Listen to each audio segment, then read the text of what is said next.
40-year-old adult. And my hobby is dressing up as a mythical beast on weekends.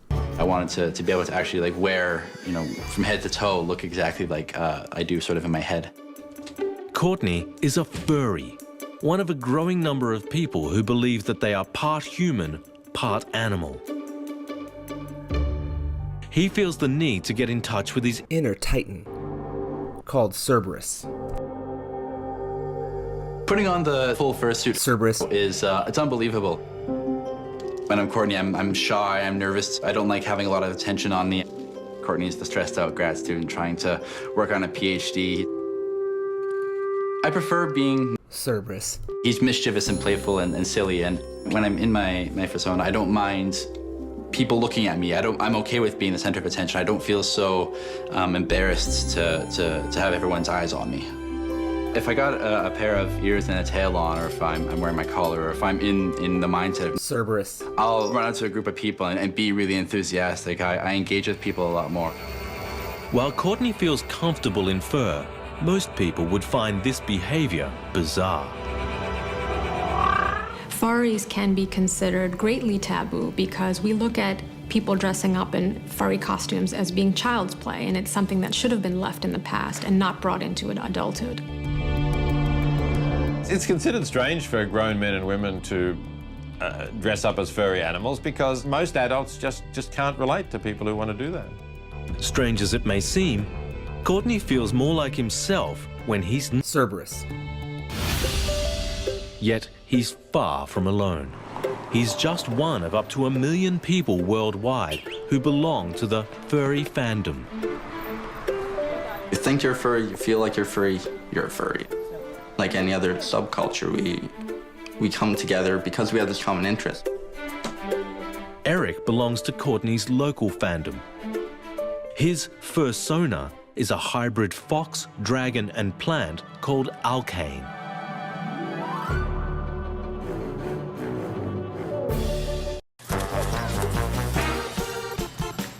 Research suggests that up to 85% of furries believe they're not entirely human.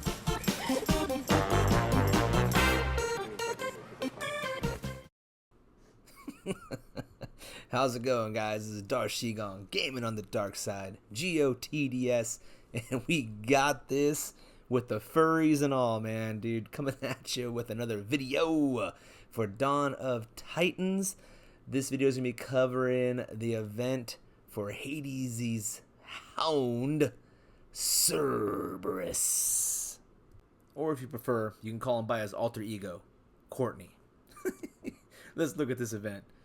So we've got the Hound of Hades event here, Cerberus. It's going to be starting today, Thursday, August 26th, go all the way through Monday, August 30th, giving us our typical 90 hours.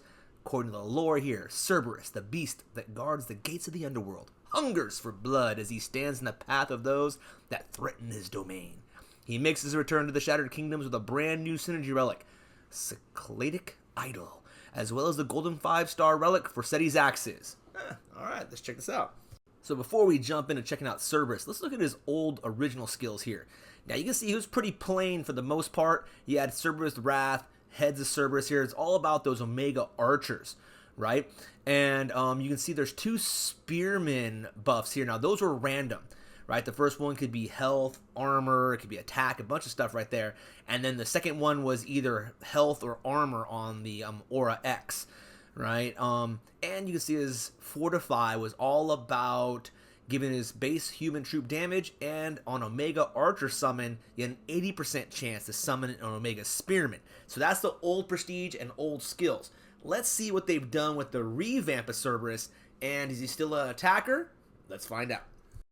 Alright, so let's check him out here. Brand new skills. The first one is Invoke, Underworld Fiend. You're going to get 180% Titan and Troop health, 60% Titan and Spearman health, and 5 Omega Spearman spells. So already we're looking at Spearmen, definitely different than archers, right?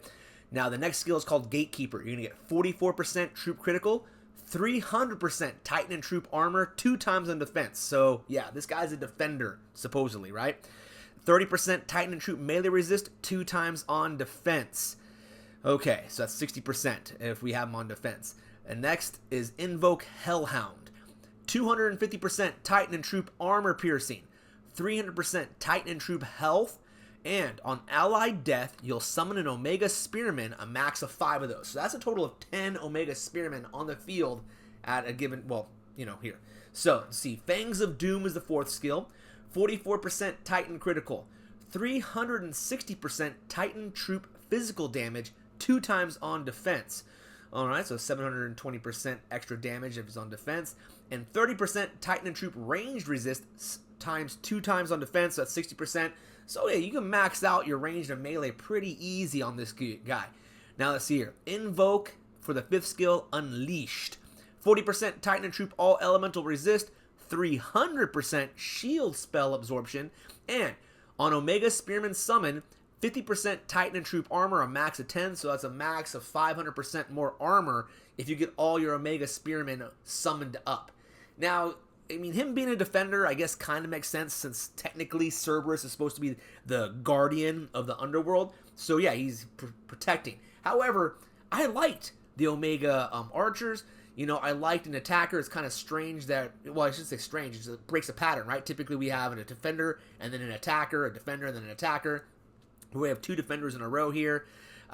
So, you get Hyperion. Now this guy, let's check out his prestige skills and see what happened there, because if Fortify's changed, we already got Omega Spearman, we don't need to summon more, right? Let's find out. Okay, so Fortify has been changed. Now you're going to get 80% base Titan and human troop damage and health. Those are just damage and armor, that would have been better, dude. Anyways, unlock from prestige level 1. On Omega Spearman death, you'll call a Corrupted Spearman, a max of 5. So 5 Corrupted Spearmen. Alright, those guys are pretty tough. Now, at Prestige level 4, on Omega Spearman death, when you call your Corrupted Spearman, they'll be shielded and raged.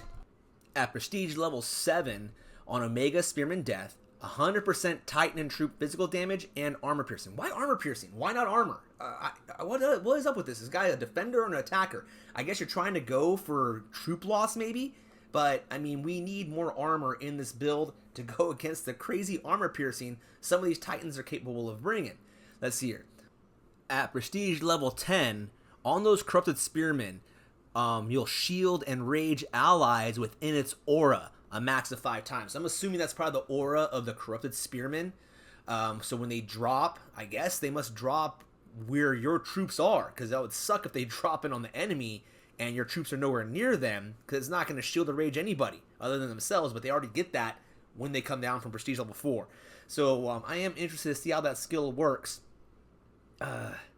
It's such a weird set of skills, I mean, it looks like they're going for a damage, to punish the enemy that comes in, but Spearmen just don't have enough punch to take most stuff out. I mean, if anything, this guy's just going to be a big time waster probably, but he's not going to be like a meta defender that we're going to be putting on our garrison anytime soon. Island defender, that's about all I see this guy being.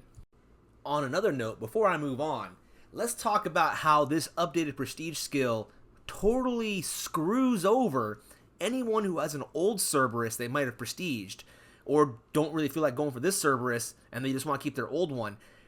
I mean, if you look at the old skills, it was all about Omega archers, right? Spearman wasn't until you prestiged him that you got any chance of getting a Omega Spearman. And all this prestige skill is predicated upon Omega Spearman death. So if you're not getting any Omega Spearmen with your old Cerberus, he is completely useless. So I know some people made some inquiries into in-game help. Let's check out their answer and see how they're addressing this. Alright, so person asked, hey, the prestige skill doesn't match the skills. What's going on with this? It says, hi, thank you for the screenshot and for your inquiry about your Cerberus' skills. It appears that your Cerberus was acquired before the event. In this case, your Cerberus will keep his skills, while any prestige skill changes will be retroactive. Thanks and stay safe. What else can I help you with? The person asked, does that mean it would be a waste of time prestiging him? You may still prestige him if you wish. There are relics in the game that can summon Omega Spearmen, which you can equip to your Cerberus to trigger his prestige skill. You may also choose to acquire a new Cerberus in the game if you want, so it will be up to you how you want to manage your resources. Thanks. Oh, what a kick in the ass. a punch to the nuts. That is ridiculous. I'm sorry. It is, dude. I mean, people worked, and they got this, they spent money possibly, most likely on the old Cerberus, and if you prestiged him, you are double screwed. Double freaking screwed if you spent actual prestige food on the old Cerberus, because now his prestige is even doubly worse for you, and it doesn't help you out. I mean, what, there's a relic that helps you out? I think there's one relic where you have like a 33% chance on top of an even more minuscule chance that you will get an Omega Spearman to drop to possibly get this guy's skills to work. That is ridiculous. So basically, if you are a Cerberus fan, you wanted to use him for this, you have to get the new one, right? So I have to go for 19,000 souls in this event to get the new Cerberus. See, it's stuff like this that makes me angry, you know, and it makes me angry as a player. It makes me angry as a content creator, because it makes it very difficult for me to tell players, hey guys, invest in this game, you know, especially when they're just sticking it to us on certain things, man. It's stuff like this. I mean, why not, you know, make it to where, like I said, there could be some based off Omega Archers. Like I said, they just screwed it all up. I'm sorry, they just did, dude. These skill sets with the Spearman, this should have been for a Minotaur freaking reskill, not a Cerberus reskill. It should have been about the freaking Omega Archers. I mean, look at Cerberus's old relics. It's all about the Omega Archers as well. It's just infuriating.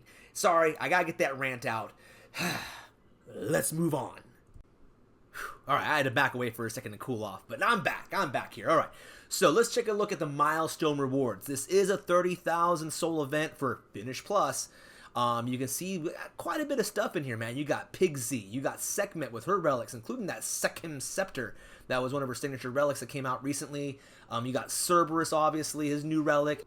Oh, and you also got the Council Insignia, which we were just able to get with Divine Gems, right? So that's up in there. And of course, Forseti's Axes. I'm glad they reskilled those golden relics to also go off of corrupted summons, because that helps out a lot. They were horrible when it was just on regular summons. Next up, let's take a real quick look at the in-event rewards that will help out with the grind for this event. So in this event, you're going to get yourself 4,850 gems, 1,000 portal stones, which is weird. It's actually 1,000 or 100 less than an event was less than this before. You got 8 event tokens though, which is great. All in total, if you were to use those to calculate into how many souls that's going to garner you, it's about 12,000 souls, which is about 40% of this Finish Plus. So it leaves you about 18,000 souls that you have to quote-unquote buy by using your saved up resources. Like I said, I mean, the in-game rewards help for sure. Definitely use them, guys, as you're going. And remember, on those tokens, I only use the 1-star version of them. So if you're lucky and you get a 2, 3, or definitely a 4-star, that's always the best, right? It will bring those totals of souls that are included in the event up, which helps out a lot. Now, the featured relics that I want to take a look at in this event are definitely the Cycladic Idol, and the Forseti's Axes. Now, the Idol's pretty interesting. It's going to give you 60% Titan physical damage, 30% Titan and Troop all elemental resist, and 40% Titan and Troop armor and health. Now, it does have a synergy effect when it's equipped to Cerberus. At level 5, it'll increase that shield absorption by 200%. So now you'll have 500% shield absorption. At level 10, it's going to increase the rage duration by 40%. So how they drop raged with the prestige skills, that's going to help out with your rage. Now, if you equip something like the Staff of Earth and a couple other things, that's going to help out there. Staff of Rage, I guess, if you're attacking with this dude. I don't know why you... it's so weird. I'm sorry, I keep going back and forth. This guy should have been an attacker. That's all that. Now, with Forseti's Axes, you have 80%... Actually, that's wrong. It should only be 40% all troop armor piercing. 2 times an attack, then it would be 80. Right? It's not 160% as far as I know. I'll have to double check real fast. 1 second. Okay, yeah. I just double checked. I have a Forseti's Axes at level 10 on my account, and it is only 40% all troop armor piercing, 2 times an attack. So it'll be a total of 80, not 160. Now, 70% Titan all troop damage, that's still there. And on enemy summon or corrupted summon, increase all troop damage by 10%. I really hope eventually they go back and reskill these again and make it to where it's any troop that comes in, including Epsilon units, that would do that. That would just up the value of these guys. But anyways, so that's going to be your Forseti's Axes. And those are the 2 relics I want to take the most look at. Let's check out the alliance rewards. Just want to get that out of the way for people so you guys make a smart decision on what kind of alliance you want to join this week. Now, if you're joining an alliance, obviously level 1 is going to get a level 60 Cerberus, your top guys. But don't spend on this guy, man. It's just not worth it, dude. All the way down to level 50, you get that level 10. 51 to 100, you got the level 1 Cerberus. That's great. You got your tokens, and you got gems. Now, where I really want to focus, guys, is right here in this middle section between Alliance rank 51 all the way down to Alliance rank 750. This is a sweet spot for grinders and for free to play, right? If you can find an alliance, like let's say you really want Cerberus, maybe you don't have them at all, and you want to get them, but you don't feel like spending a ton of resources, then this is where you're going to be. 51 to 100 to get at least a level 1 Cerberus. You got to find a low minimum alliance that'll help you get there. Maybe you just want some tokens, right? You want a guaranteed 4-star physical Titan. Hey, then go for 101 to 250. If you don't care what 4-star Titan you get, you just want a 4-star Titan, period. Well, then, hey, man, go for 251 to 500. That gets you that all elemental token. And then personally, my personal favorite here, that sounded weird, personally, my personal favorite, anyways, is going to be the 2,000 gems in the 501 to 750 range. That is a great place to be. It doesn't require a huge amount of effort. I think in this event, if all your entire alliance basically goes for the bare minimum, which is 2,000 souls, you should probably hit that pretty easy. Heck, you might even have to have some people leave the alliance and come back to drop rank to make sure you're able to get in there, because you might score higher. Because I really don't foresee this dude being like, oh, we all got to get him. At least that's my take right now, personally. I don't see him being something that everybody and their mother's going to go for. All right, so that leads us into our Gaming on the Dark Side event milestones. These are the milestones I feel personally are going to be the most important ones in this event and the ones you should go for. At 2,000 souls, you got your 3 event tokens. That's the bare minimum. 8,000 souls, we got Pigsy. 13,000 souls, you got Sekhmet. 19,000 souls, you got Cerberus. And all the way at the end, at 30,000 souls, we got Forseti's Axes. We're going to break down those numbers really quickly and see what's the investment you're willing to make in this event. We start off at 2,000 souls for the 3 event tokens. Now, obviously, they're not storm tokens, though. I think they're iron tokens this event. But there's 3 of them at 2,000 souls. That's a 6,000 gem value, because it costs you 2,000 gems per event token if you were to buy them, right? So it's a 6k gem value in that sense. It's going to take you about 143 battles to do. If you grind it out nonstop, that's 2.5 hours, or 2.5 hours over the course of the entire weekend. 304 portal stones will be needed. Now, you can get those through portal storm refreshes, all that kind of stuff. You can buy the gems with the your dailies and all that stuff. If you're going to use saved up gems, you're looking at 1,474 gems to buy the portal stones and get it all done, be finished Thursday night, and enjoy the rest of your weekend and save these tokens for a future event for a much better Titan. Okay, next up at 8,000 souls, we got Pigsy. You can see he's definitely needed for the Devout Jingu relic here. It's definitely worth going for. So hey, if you don't have him and you're looking for this Pantheon relic, then 8,000 is your goal. Now, if you do a pure grind, you're looking at 572 battles, about 9.5 hours of grinding to get done, and it's going to take about 1,400 portal stones, right? So, but if you use the in-game relics, there are 5 of them at this point in the event. It reduces the number of battles down to 452. Remember, based off a 1-star relic roll, guys. If you do better than that, it'll obviously be less. 13.5 hours, about 1,800 portal stones. So it does reduce the cost by using the in-game relics. However, you can just choose to hold on to those and do a pure grind and save it for a future event. That would be my bet. That's how I would roll. All right, let's move on. Next up, we got Sekhmet at 13,000 souls. Now, you need her for the Warrior's Ring Pantheon relic. Definitely a great relic. So if you don't have Sekhmet and you don't have this Pantheon relic yet, well, then go to 13,000 souls and grab your Sek. Now, if you're doing a pure grind, you're looking at 929 battles and about 15.5 hours of grinding it out. If you're going to be using the in-event relics to do it, you're going to reduce it by about 120 battles, which is great with a 1-star roll. If you do better rolls, that helps out a lot, and it reduces the cost, obviously, in portal stones and gems. So just keep that in mind, guys. There's still only 5 relics at this point in time. Once again, if you save them up for a future event, that's always better, but that's totally up to you. All right, let's move on. Coming up at 19,000 souls, we got the main event Titan Cerberus, Reskilled and all. Once again, you can see here I broke it down by pure grind and using the relics. At this point in the game, you'll have 6 relics used, so that does reduce the amount of souls it takes in battles. I put the actual soul amount there rather than battles here. Hold on one second, let me get that number. Alright, so it does reduce it by a little over 100 battles because there's still the 6 relics, right?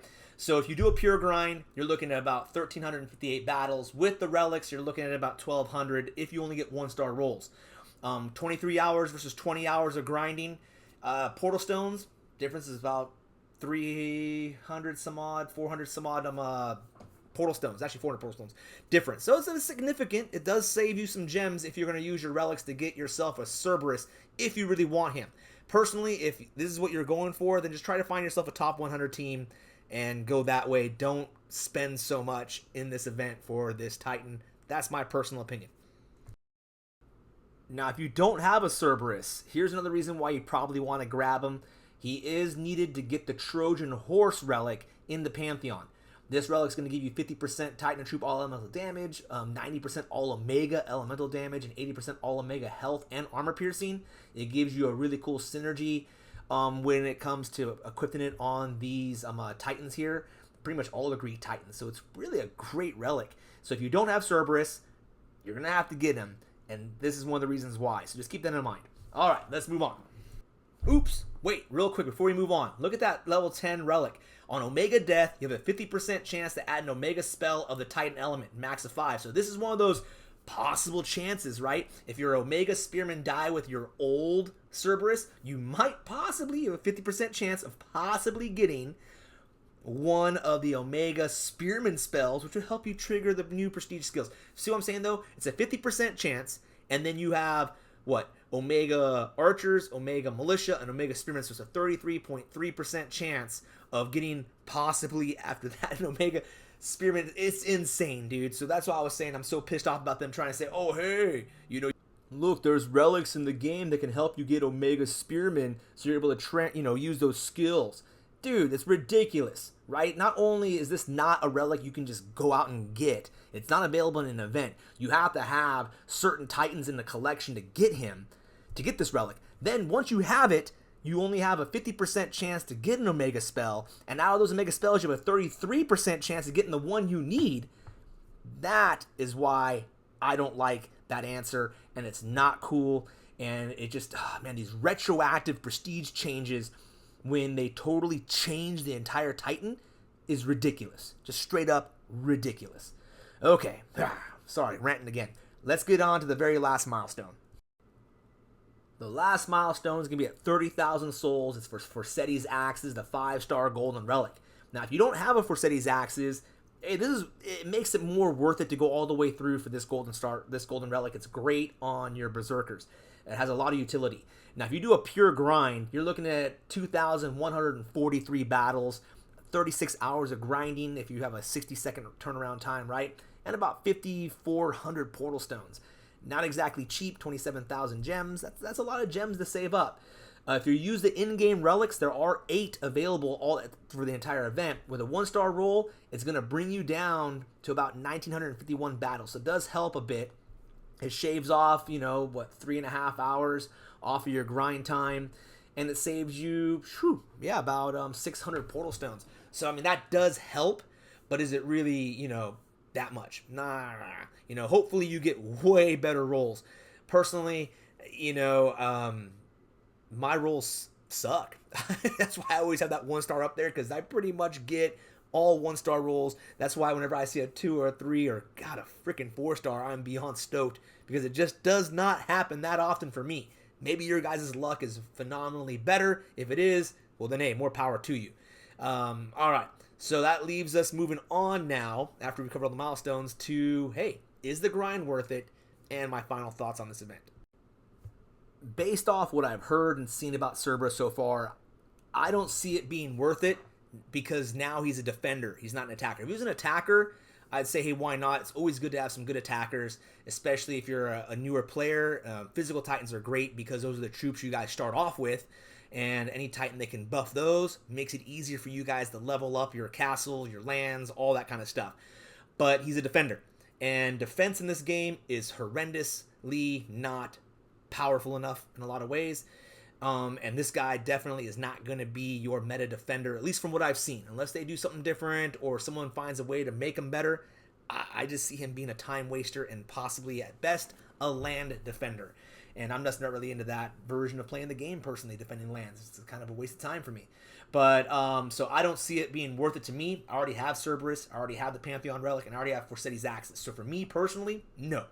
Now, if you don't have Cerberus at all, you don't have the Pantheon Relic, it's at least worth going to get Cerberus or being in an alliance, the top 100 alliance, to get Cerberus.